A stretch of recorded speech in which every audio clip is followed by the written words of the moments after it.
Yeli Vázquez, asambleísta nacional de país.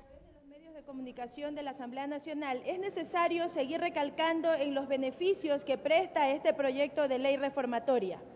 Entre esos beneficios está el revertir los recursos del Estado a través de la plusvalía. ¿Para qué se revierten los recursos del Estado y quién es el que tiene que administrar mejor estos recursos sino el mismo Estado? Para de una vez por todas, a través de las leyes que se hacen en la Asamblea Nacional, a través de las políticas públicas que se hacen desde el Gobierno Nacional, ir acortando las brechas de desigualdad que han existido de generación en generación entre los más ricos, entre el pequeño grupo de los más ricos y el gran grupo de los más pobres. Esas brechas de desigualdad se tienen que ir reduciendo tomando decisiones firmes desde el Gobierno Nacional, tomando decisiones firmes desde la Asamblea Nacional y haciendo leyes como este proyecto de ley que permita que el Estado pueda revertir los recursos y una vez que se reviertan esos recursos al mismo Estado, se puedan ir reduciendo esas brechas de desigualdad que han existido siempre en el Ecuador y en el mundo. Otro de los beneficios de esta ley es que abre la posibilidad para que los dueños de los inmuebles a ser expropiados no solamente puedan reclamar en las instancias judiciales o en cualquier instancia el justo precio, sino que ahora también se puede reclamar o se puede impugnar el acto administrativo de la declaratoria de utilidad pública. Ese es un beneficio que también se da en esta reforma del proyecto de ley para los dueños de los bienes inmuebles a ser expropiados. También se permite a través de este proyecto de ley ponerle fin a la especulación del suelo, solucionar problemas en cuanto a la expropiación que retrasan la ejecución de obras del Estado que no son para particulares, obras del Estado que va en beneficio de todos y de todas los ecuatorianos y ecuatorianas. Cuando se hace una escuela del milenio, cuando se hace un colegio réplica, cuando se hace un hospital, estas obras no son para unos pocos, estas obras son para todos los ecuatorianos y ecuatorianas y especialmente para las clases más desposeídas. El ahorro del Estado al no tener que pagar los estudios de diseño. Se dice que no se pueden hacer diseños homologados. Con la actual ley tienen que, a pesar de que sean los mismos diseños, porque se va a hacer una escuela del milenio con iguales características en una tipología del terreno similar, se tenían que pagar los estudios porque así rezaba en la ley actual. Ahora con estas obras homologadas, con estos diseños ya no se tienen que pagar nuevos diseños porque los diseños ya existen. Y no es que los diseños los ha hecho un abogado o los ha hecho un economista, los diseños los ha hecho un arquitecto, pero también se está ahorrando a través de esto los recursos del Estado y las obras y los diseños de las obras sí pueden ser homologadas. No estamos hablando de que el estudio no se va a pagar del terreno, pero sí estamos hablando de que el Estado se va a ahorrar lo que se pagaba por el diseño de la obra, porque este diseño, al ser homologado, dependiendo de los terrenos y dependiendo de las zonas, como hablaban algunos compañeros asambleístas, es verdad que no es lo mismo en el Ecuador diverso, la costa, la sierra y el oriente, dependiendo de todas esas diferencias, pero sí se pueden hacer diseños homologados y esto va a repercutir en un ahorro para el Estado. Dentro de las observaciones que tengo al proyecto de ley, solo voy a señalar algunas.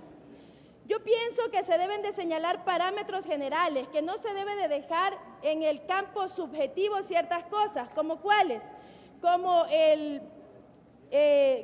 la porción mínima de suelo, que al momento de expropiar un inmueble resta una porción. ¿Cuál es esta porción mínima? No se puede dejar bajo criterios netamente subjetivos el tema de la porción mínima que debe de ser expropiada cuando se expropia un bien y que debe de estar dentro de la totalidad de este bien, porque esa porción mínima no le va a servir bajo ningún punto de vista a la persona a quien se le está expropiando el bien inmueble. Creo que se deben de señalar no parámetros específicos, pero sí parámetros generales para que no se quede en la simple subjetividad de quien lo va a decidir, de quien va a tomar la decisión.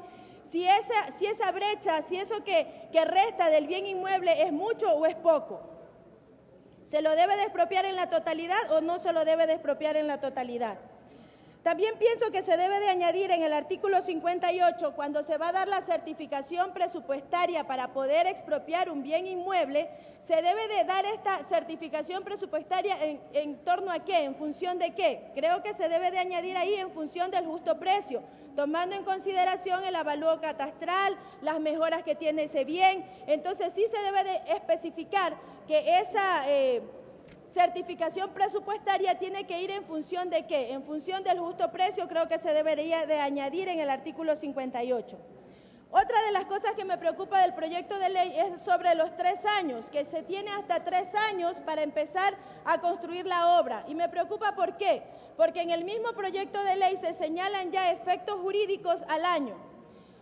Si hay efectos jurídicos al año, este efecto jurídico de reversión, entonces ¿por qué esperamos hasta 3 años para que se pueda construir la obra? Yo creo que este tiempo es muy amplio, debería ser 2 años. Si ya en el año se producen efectos jurídicos, por ejemplo, si el Estado no le paga el bien inmueble al propietario, al año ya él puede pedir la reversión. Entonces creo que 3 años es mucho tiempo. Se deben de establecer parámetros generales que señalen sobre qué, cuándo y en qué casos se consideren áreas de influencia. Esto también se queda en términos muy subjetivos, porque el GAT, cualquier GAT que sea, especialmente en los pueblos pequeños, la gente se conoce, el alcalde se conoce con sus vecinos y con sus personas que están alrededor de él, con las personas que viven en determinado sector, y creo que no debemos de dejar la ley con demasiadas subjetividades. Debemos de hacer una ley que tenga parámetros generales que permitan poner un límite o que permitan poner un cerco a las decisiones que debe de tomar determinada autoridad de ese momento. Y también creo que si ponemos en futuro, las cosas debemos de poner transitorias que señalen un marco a ese futuro. Si nosotros conjugamos verbos en futuro en una ley, debemos, y estos verbos en futuro tienen que ver con la función de determinado organismo del Estado, tenemos que ponerle límites a esta función o a lo que este organismo del Estado tiene que hacer. Me refiero específicamente en que se deberían incluir 2 transitorias en las que se les ponga plazo al órgano rector del Catastro Nacional Georreferenciado.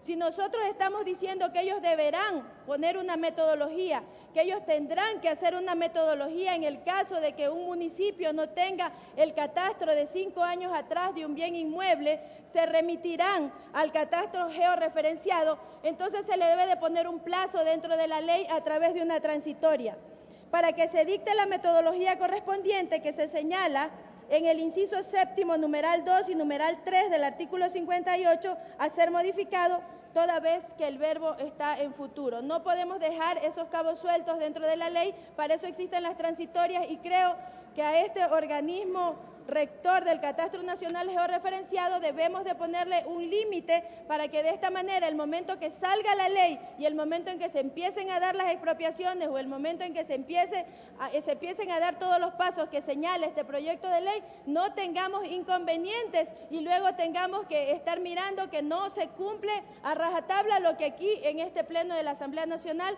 se ha aprobado. Esas son mis observaciones, señora presidenta. Muchísimas gracias. Muchas gracias, asambleísta. Tiene la